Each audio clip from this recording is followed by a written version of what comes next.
पुस्तकं विना जीवनं न जीवति तथा एतेषां जीवनम् आसीत्। तो बहु आनन्दस्य विषय अस्ति। धनञ्जय शास्त्री महोदय इत्युक्ते साक्षात् ग्रन्थालय, इतोपि अधिकं किं वदेयं, शब्दाः न सन्ति। साक्षात् पुस्तकालयः, बहूनां जनानां शोधकार्यं सः कारितवान्।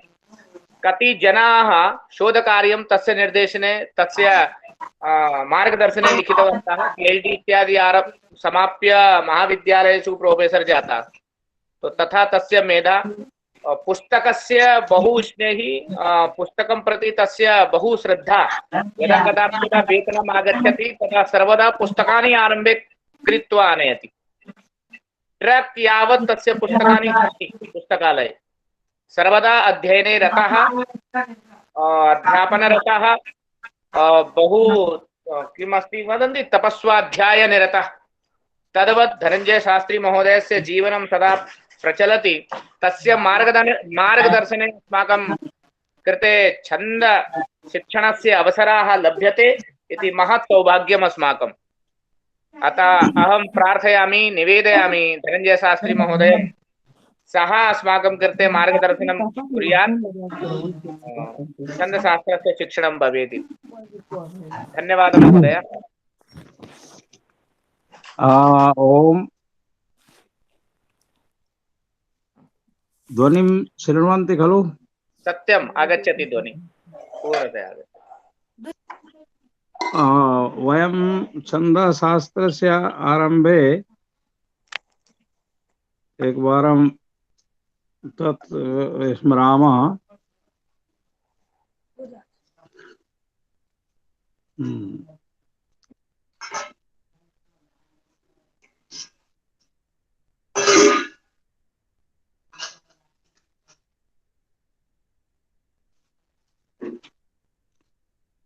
छन्दसां मातरं वन्दे गायत्रीं शुभदायिनीं प्रज्ञाजागरणं कुर्यात् इति मे विनिवेदनम्। छन्दसां माता गायत्री इति वदन्ति। छन्दसां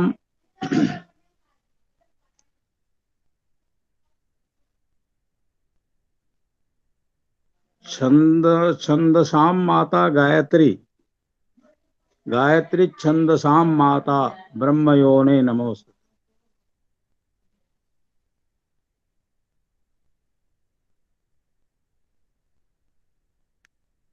गायत्री छन्दसां माता ब्रह्मयोने नमोस्तुते। प्रायः अस्माकं छन्दो विषये या गंभीरा विद्या अस्ति, एतस्मिन् विषये शनैः शनैः वयं कक्षाशः अनुक्रमेण वयं ज्ञास्यामः। छन्दः शब्दस्य बहु प्रचारः अस्ति। छन्दः वृत्तं, पद्यम् इत्यादि नामभिः वयं छन्दसां परिचयं प्राप्नुमः। तत्र किमर्थम् एतानि नामानि प्रवृत्तानि, एतेषामपि वयं परिचयं प्राप्नुमः।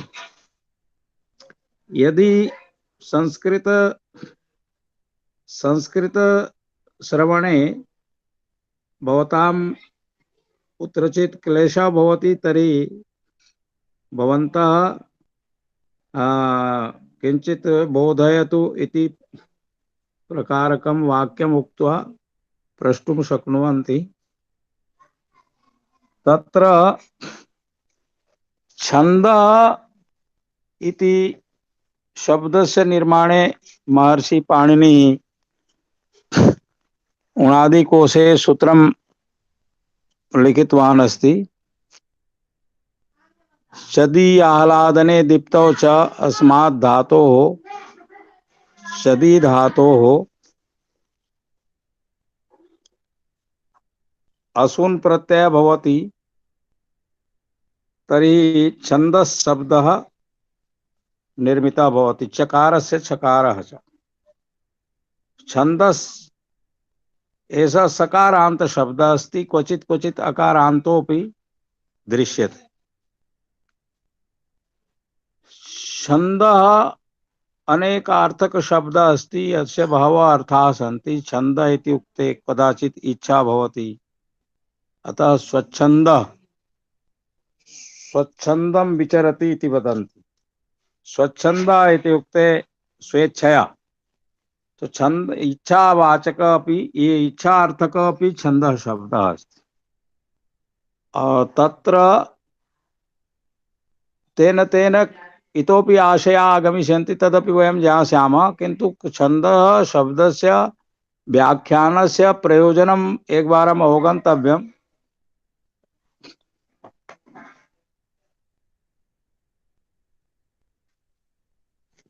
अधुना पर्यन्तं वयं छन्दशास्त्र विषये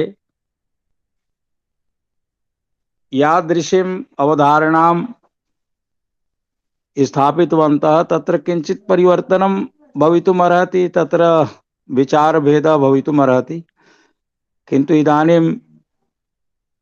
एषा कक्षा या आरब्धा अस्ति तत्र आरम्भे अहं छन्दः विषये विशेष बिन्दून् एतदर्थं वदामि येन छन्दस्य गाम्भीर्यं वयम् अवगन्तुं शक्नुयाम छन्दस्य महत्त्वं जानीयाम अतः छन्दो विषये प्रतिपादनम् आवश्यकम् अस्ति तत्र इच्छावाचक शब्दः स्वच्छन्दः इत्यत्र दृश्यते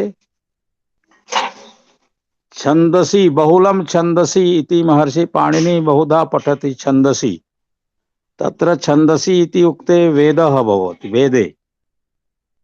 वेदे अथवा वैदिक वाङ्मये ब्राह्मण आदि ग्रन्थेषु अपि प्रायशः छन्दसि इति कथनेन तत्र दृश्यमानं भवति तत् उदाहरणम् तो वेदः इति अपि अभवत् छन्दः अन्यच्च छन्दः अनेकार्थेषु प्रतीकरूपेण अपि प्रयुज्यते अत्र धातुगतः अर्थः एकः अस्ति चदी आह्लादने दीप्तौ च अर्थात् यत् श्रुत्वा मनसि आह्लादः भवति यत् श्रुत्वा ज्ञानस्य प्रकाशः भवति अथवा येन ज्ञानस्य दीपनं क्रियते ज्ञानं वयं प्रकाशयामः तदपि छन्दः तो वेदानां छन्दःसु ज्ञान प्रकाशः अस्ति अतः सर्वाणि छन्दांसि सन्ति तत्र तत्र ज्ञानानि विलसन्ति किमपि एतादृशं छन्दः नास्ति यत्र ज्ञानस्य अभावः स्यात् प्रकाशस्य अभावः स्यात् बोधस्य अनुभवस्य अभावः स्यात् प्रायशः यत्र यत्र वयं छन्दांसि पश्यामः तत्र तत्र अवश्यं जीवनानुभवाः विज्ञानानि भावाः रसाः प्रायशः तत्र तत्र विलसन्ति छन्दःसु अतः दीप्त्यर्थकः छन्दः शब्दः अत्र अवगन्तव्यः आह्लादार्थकः अपि छन्दः शब्दः अस्ति अर्थात् स्वस्य आह्लादं प्रकाशयितुम् आह्लाद शब्देन अन्येपि भावाः अत्र संगृहीताः आह्लादः इति रसस्य संपूर्ण सर्वेषां रसानां एषः ग्राहकः शब्दः अस्ति आह्लादः। आनंद रसो वैशः इति वदन्ति। रसः इत्युक्ते आनन्दः, आनन्दमयः। तो आह्लादः अपि प्रसन्नता याः वाचकः अस्ति।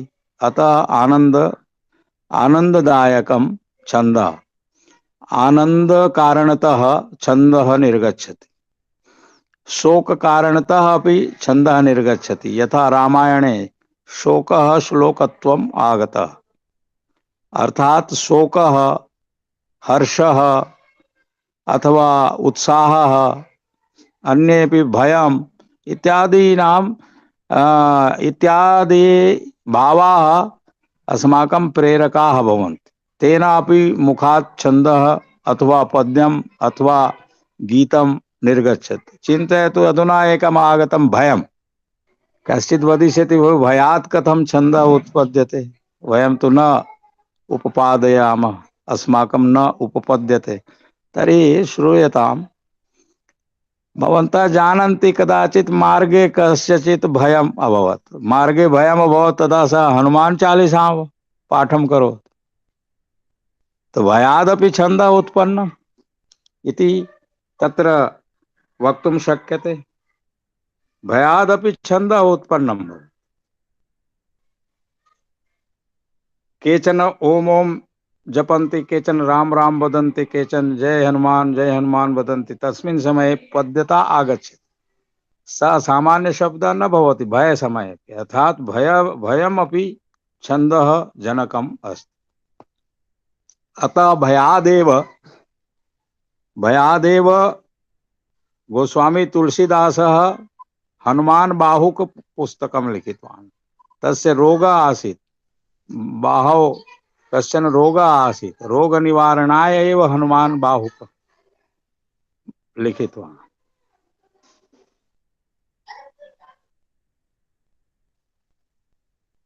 अतः भयमपि छन्दोजनकम् अस्ति। शोकस्य विषये तु सर्वत्र प्रसिद्धिः अस्ति। शोकः श्लोकत्वम् आगतः।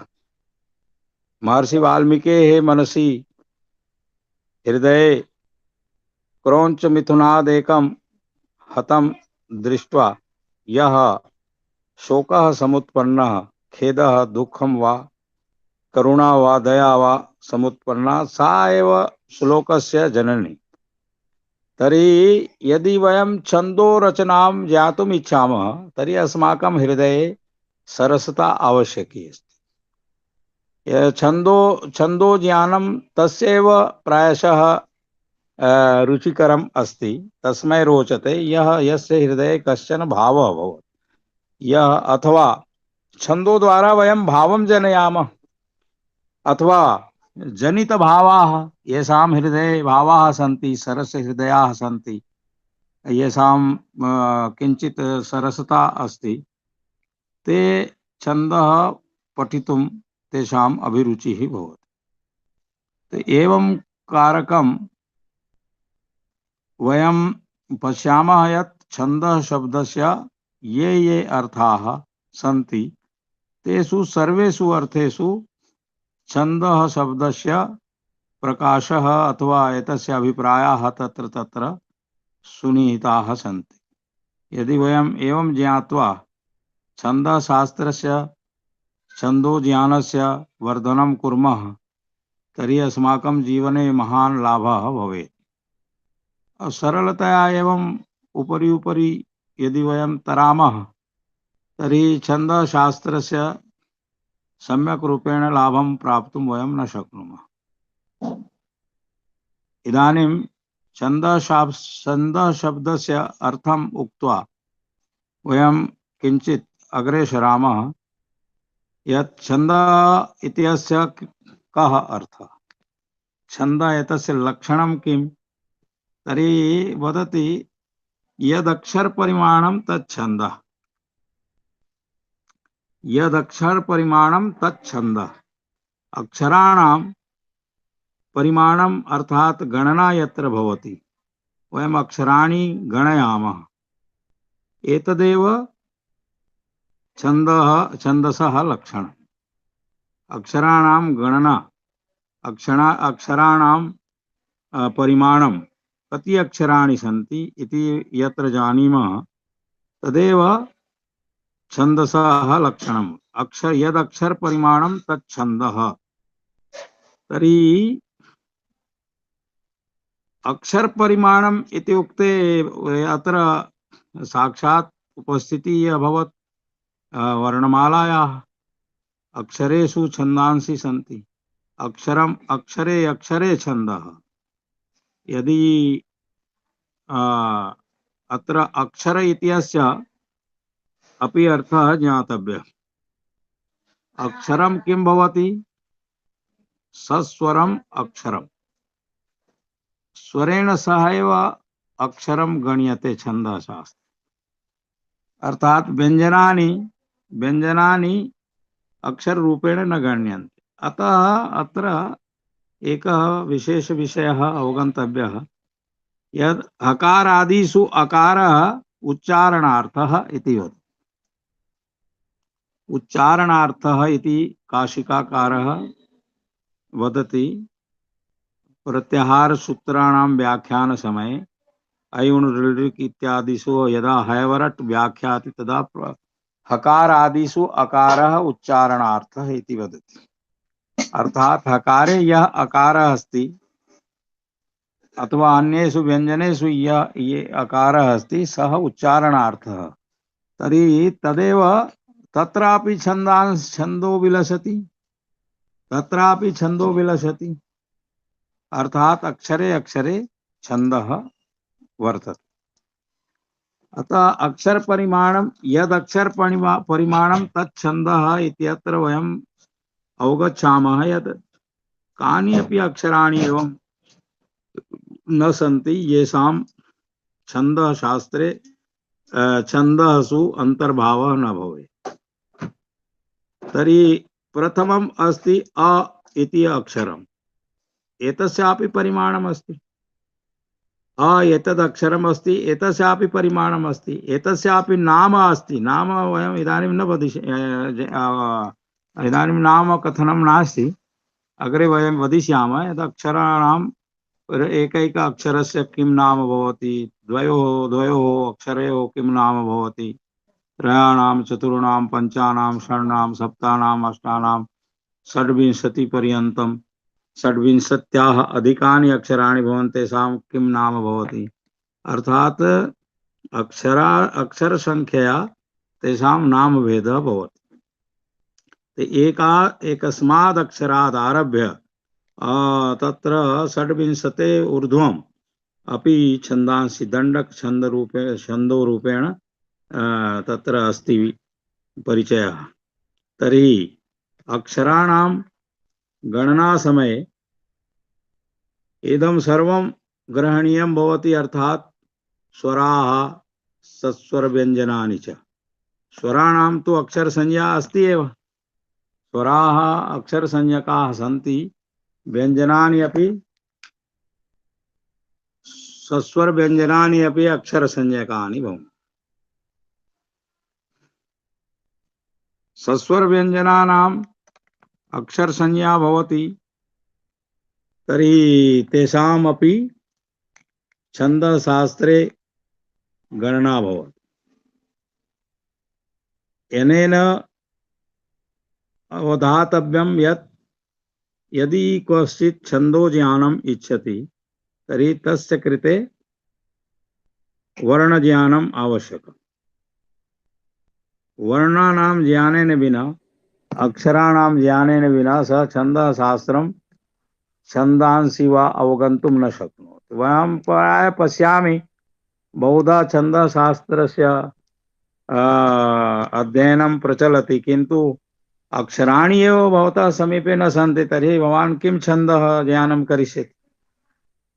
अक्षराणि न जानाति सः यद् अक्षर परिमाणं तत् छन्दः। भवतः समीपे रूप्यकाणि न सन्ति तर्हि कस्य गणना क्रियते? कोशे रूप्यकाणि भविष्यन्ति तदा वयं गणनां कुर्मः, 100 सहस्रं वा एवम्। अक्षरनिधि यस्य समीपे नास्ति सः केषाम् अक्षराणां गणनां करिष्यति? अतः अक्षरज्ञानं छन्दशास्त्रस्य मूलम् अस्ति। छंद ज्ञानम आवश्यकम चेत अक्षराणि सम्यक् ज्ञातव्यानि। तो अक्षराणि अपि वयं पश्यामः, अक्षराणि बहुविधानि सन्ति। ह्रस्व दीर्घ भेदेन स्वराणां भेदः अस्ति। ते तस्य आधारेण सर्वाणि व्यञ्जनानि ह्रस्व दीर्घ रूपेण, ह्रस्व दीर्घ समवेतानि यदा भवन्ति तदा छन्दसां पृथक् पृथक् स्वरूपम् आगच्छति। गुरु लघु संज्ञा ह्रस्व दीर्घ संज्ञाम् आश्रयति। ह्रस्व दीर्घ ज्ञानं विना गुरु लघु ज्ञानं न भवति। गुरु लघु इति केवलं द्वाभ्यामेव अक्षराभ्यां संपूर्ण वाङ्मयम् आचार्य पिंगलः संपूर्ण वाङ्मयस्य परिमाणं कृतवान्। भवान् किमपि वदतु, सः गुरु लघु भेदेन सह परिमाणं करोति। गुरु लघु भेदेन सर्वेषाम् अक्षराणां सह परिमाणं कृतवान्। अयं समस्या आगच्छति इदानीं। तर्हि गुरु लघु इत्यत्र पुलुतस्य कथं समावेशः भवेत्? पुलुतानां तु का संज्ञा करणीया? गुरु संज्ञा भवेद् वा गुरुतर संज्ञा भवेद् वा, कथं तस्य भविष्यति? तर्हि इदं ज्ञातव्यं। गुरु लघु केवलं ह्रस्व दीर्घयोः एव संज्ञा सम्भवति। प्लुतस्य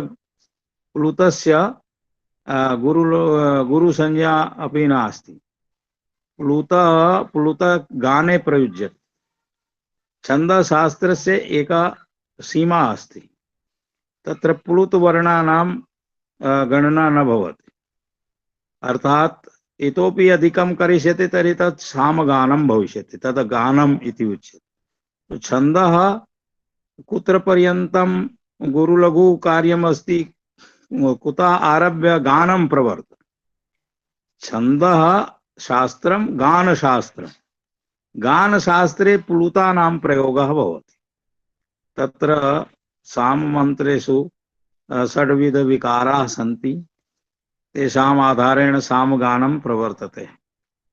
तर्हि अत्र एषः सुनिश्चयः करणीयः अस्ति यत् ह्रस्व दीर्घ द्वौ भेदौ, ह्रस्व दीर्घौ एव छन्दशास्त्रस्य प्रयोजकौ स्तः।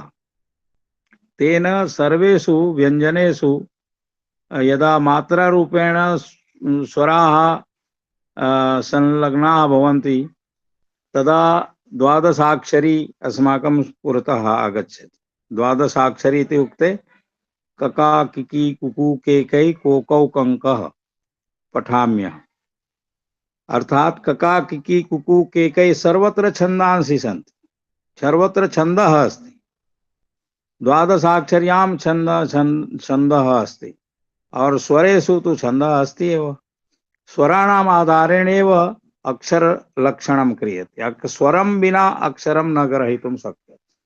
अतः स्वराणां ह्रस्व दीर्घ भेदेन गुरु लघु भेदेन यथा भवति गणना, तथैव व्यञ्जनानां यदा स्वरयुक्तं व्यञ्जनं भवति, यथा कका किकी इत्यादि अहम् उक्तवान्, एवं करोति चेत् ह पर्यन्तं यानि सर्वाणि अक्षराणि सन्ति सर्वाणि सर्वत्र छन्दः अस्ति।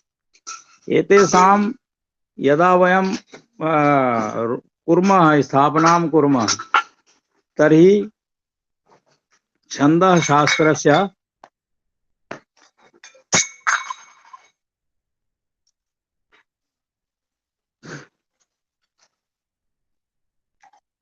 छन्दशास्त्रस्य इदानीं स्वरूपं पश्यामः। यथा चिन्तयतु ल इति लघु अस्ति, तर्हि अ इ उ रि एतानि लघूनि सन्ति। आ इ उ रि ए ओ ऐ औ एतानि गुरु अक्षराणि सन्ति।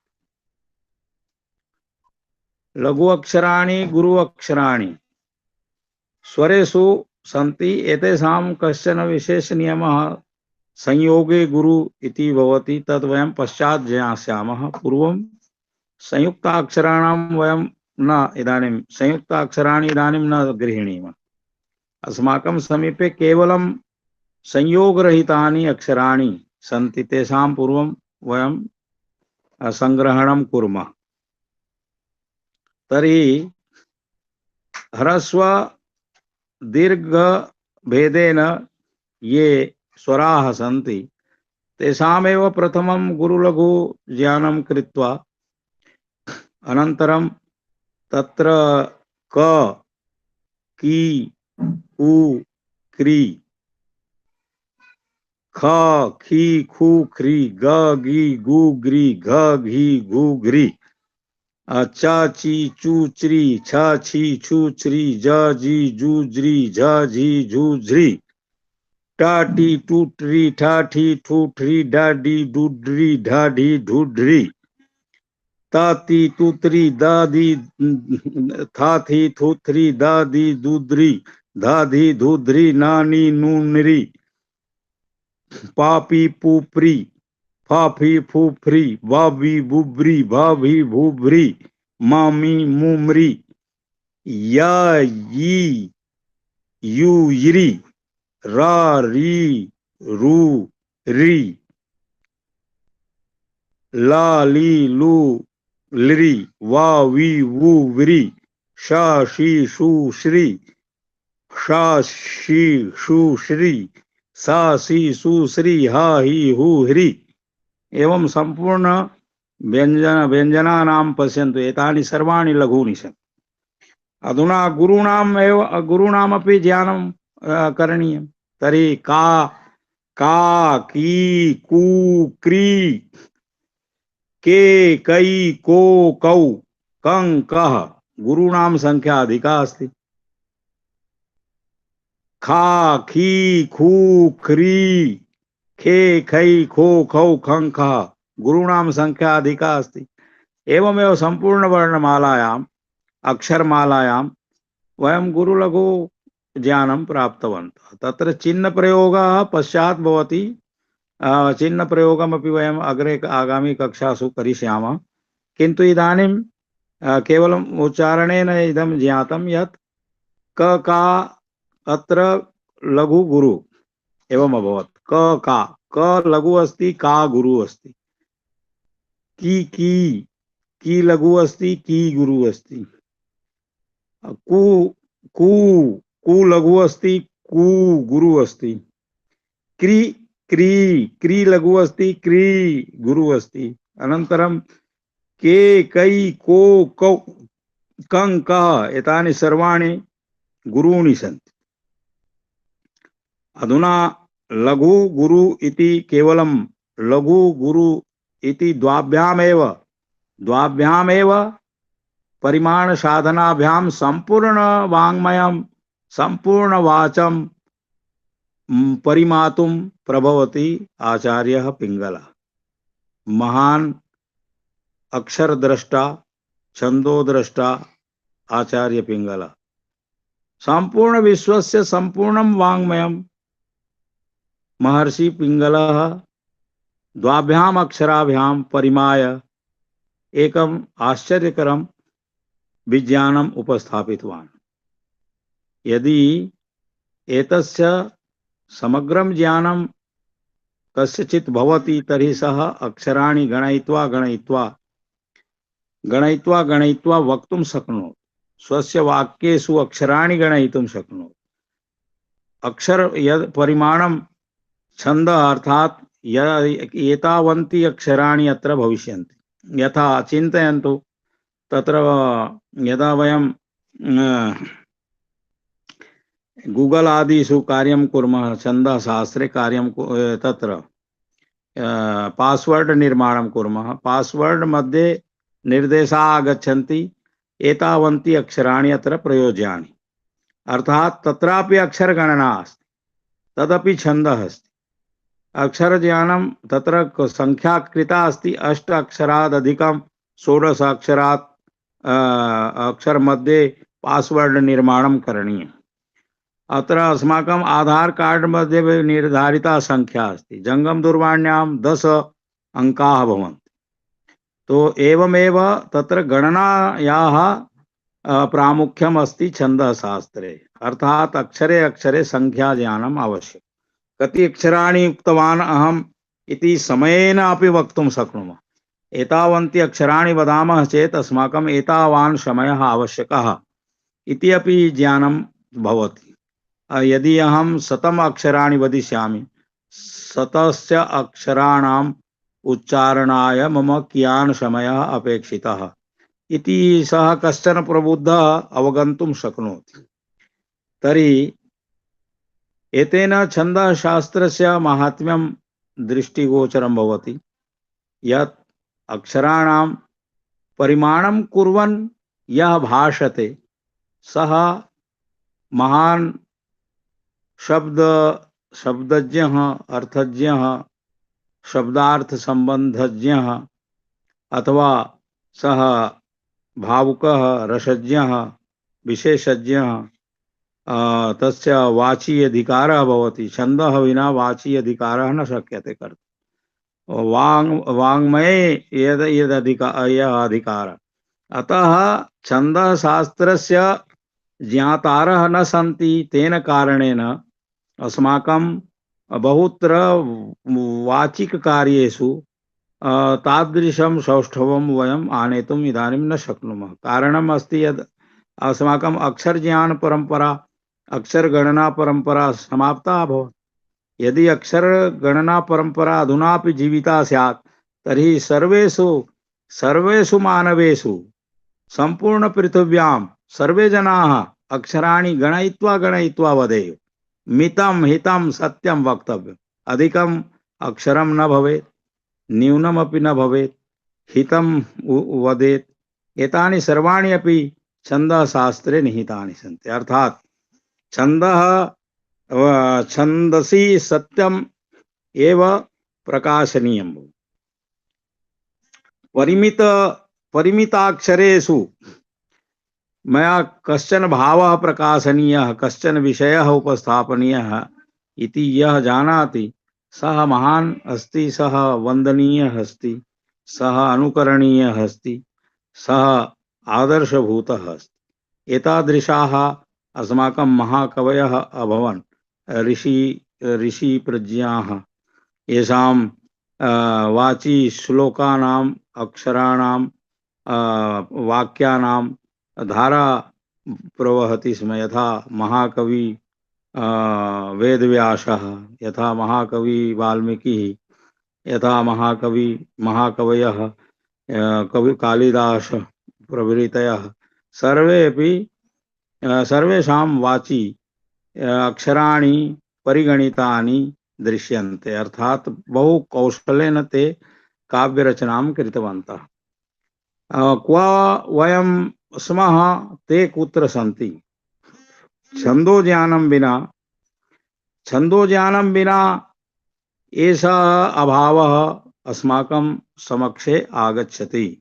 यदि वयं छन्दोज्ञानं प्राप्नुमः तर्हि अस्माकम् एकं दिव्यमेव जगत् निर्मितं भवति, दिव्यमेव वातावरणं भवति, दिव्यं ज्ञानं प्रवहति। अस्माकं बुद्धिः सततं तत्र रचनाकार्ये संलग्ना भवति, तेन व्यर्थचिन्तनमपि न आगच्छति। तो छन्दशास्त्रस्य अनेक लाभाः सन्ति। तत्र अक्षरगणनासु अहं वदामि स्म, अर्थात् कका किकि कुकु केकै।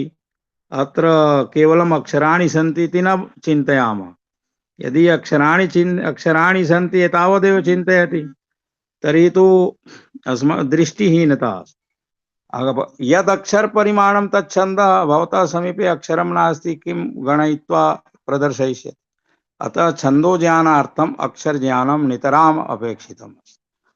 तेन लघुगुरुप्रकारेण इदानीं कुर्मः तर्हि चिन्तयतु, कका किकि कुकु केकै कोकौ कङ्कः एतावत्पर्यन्तं यदि वदति तर्हि किं भविष्यति?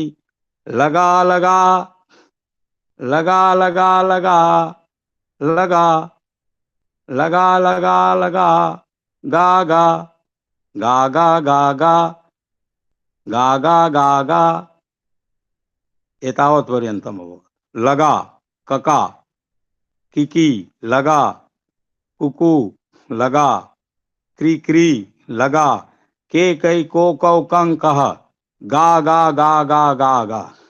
एवं अक्षरे अक्षरे लघु गुरु परिमाणं वर्तते। इदानीं शब्दम् एकं स्वीकुर्वन्तु। चिन्तयन्तु, भवन्तः संस्कृतं पठन्ति अथवा संस्कृतं जानन्ति अथवा संस्कृत भाषया परिचयः अस्ति, तर्हि जनकः अत्र जनकः इति शब्दः आगतः। तो ज लघु अस्ति, न लघु अस्ति, कः गुरु अस्ति। जननी अत्रापि लघु लघु गुरु अभवत्। जनकः जननी, जनकः जननी, भगिनी लघु लघु गुरु, जनकः जननी भगिनी एतावत्पर्यन्तम् एक समानरूपता आगच्छति। अनन्तरं सविता, सविता अत्र लघु लघु गुरु। तो जनकः जननी भगिनी सविता, जनकः जननी भगिनी सविता। एवं गानं कथं सरलं भवति। तथैव इदानीम् अक्षरे अक्षरे यथा वयं पठामः बालकः बालक बालक बालक बालक बालक बालक बालक बालक बालक बालक बालक बालक बालक बालक बालक बालक चालक चालक चालक चालक पालक पालक पालक पालक। सर्वत्र गुरु लघु गुरु। तो गुरु लघु गुरु एतस्य प्रयोगः कुत्र भवति? तत्र आगच्छति एषा गणः यमाता राजभा रगण राजभा रगण। तो राजभा राजभा राजभा राजभा बालक बालक बालक बालक बालिका बालिका बालिका बालिका पालक पालक पालक पालक पालिका पालिका पालिका पालिका तालिका तालिका तालिका तालिका योगिनी योगिनी योगिनी योगिनी राधिका राधिका राधिका राधिका। पश्यन्तु कथम् अभवत्। तो एवं छन्दांसि सन्ति। अतः छन्दः शास्त्रस्य एतत् वस्तुतः एकं मम छन्दः शास्त्रे या दृष्टिः अस्ति, प्रीतिः अस्ति, तदनुसारेण अहं ज्ञापयामि। जनाः छन्दः शास्त्रं प्रति भिन्नां भिन्नां दृष्टिं धारयन्ति, किन्तु छन्दः शास्त्र विषये अहम अत्यंत सरलां बुद्धिं स्थापयामि। तत्र प्रति अक्षरम् अथवा प्रति विषयं श्लोकं रचयितुं यदि अवधानेन उपविश्यते तर्हि सर्वेषु विषयेषु काव्यरचनां कर्तुं धैर्यं अस्ति। यदस्मिन् विषये अहं रचयितुं शक्ष्यामि। अतः बहु गंभीरः भावः न भवेत्, किन्तु शब्दरचनायां तु नास्ति एव पृष्ठतः गतिः। तर्हि अतः अहम् एतान् शब्दान् छन्दोमयान् उक्तवान्। यदि एतेषु शब्देषु वयं छन्दः पश्यामः, एतेषु शब्देषु एव अस्माकं दृष्टिः भवति। गणेश बुद्धि, गणेश बुद्धि, कार्तिकेय बुद्धि। ऐसा गणेश बुद्धि का माता पितरौ परितः यः भ्रमणं कृतवान् सः गणेशः। माता पितरौ परित्यज्य अर्थात उपस्थितं परित्यज्य अनुपस्थितं याचति। तो संपूर्ण ब्रह्मांडम सः ब्रह्मांडम परितः भ्रमणं कृतवान्। तो कार्तिकेय न्यायः गणेश न्यायः द्वयोः अस्ति। अतः मम दृष्टिः गणेश दृष्टिः अस्ति। अस्माकम् अक्षरे अत्र वाची एव वर्णमालायामेव छन्दांसि सन्ति, अन्यत्र गमनं न करणीयम्। तो भवन्तः यदि छन्दोजानेच्छुकाः सन्ति, छन्दसि सम्यक् पाठवम् इच्छन्ति, छन्दसः एकं सम्यक् रूपेण तत्र गहनं ज्ञानम् इच्छन्ति, अथवा छन्दसः सरल रूपेण शिक्षणम् इच्छन्ति, तर्हि एतस्यां छन्दः कक्षायां भवतां सर्वदा स्वागतम्। अपि च अतीव अल्पकालेनैव छन्दशास्त्रस्य ज्ञानं कर्तुं शक्यते। बहुकालः न आवश्यकः। छन्दः कठिनम् इति भाति, किन्तु छन्दः कठिनं नास्ति, रचनाः कठिनाः सन्ति। ये यथा कालिदासस्य रचनां स्वीकृत्य भवान् छन्दो अध्ययनं करोति, भवतः क्लेशः भविष्यति। भवान् छन्दो रचनां करोति, तत् सरल कार्यं। तर्हि निश्चयेन अहं घोषणां कर्तुं शक्नोमि, यदि एतस्यां कक्षायां भवन्तः आगच्छन्ति तर्हि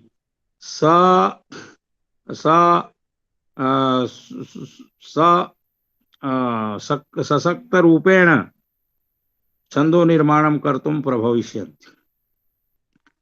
सोत्साहं छन्दो निर्माणं कर्तुं भवन्तः स्वस्य शक्तिम् अनुभविष्यन्ति।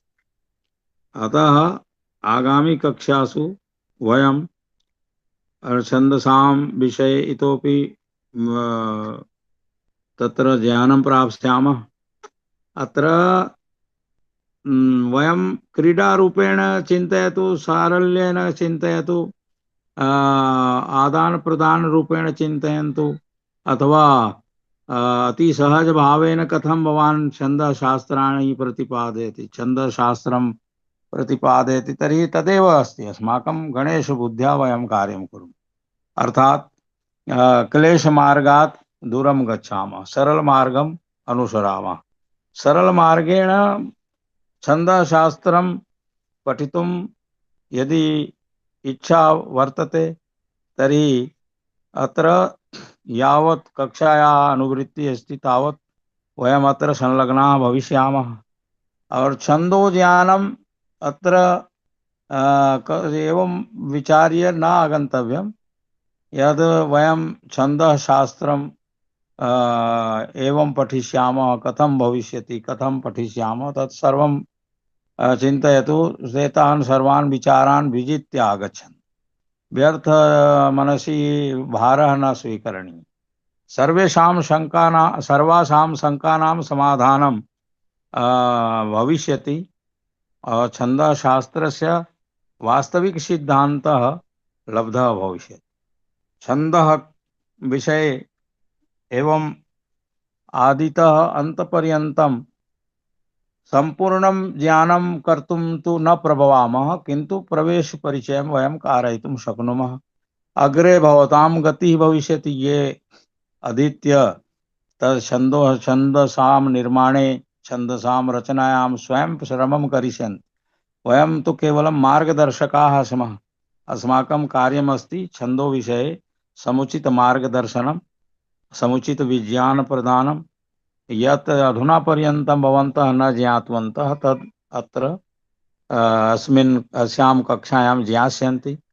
औपचारिकतायाः किञ्चित् अभावः स्वीकरणीयः, यतः ज्ञानम् अगाधम् अस्ति। कुतः आरम्भः, कुत्र अन्तः इति न शक्नुमः वक्तुं।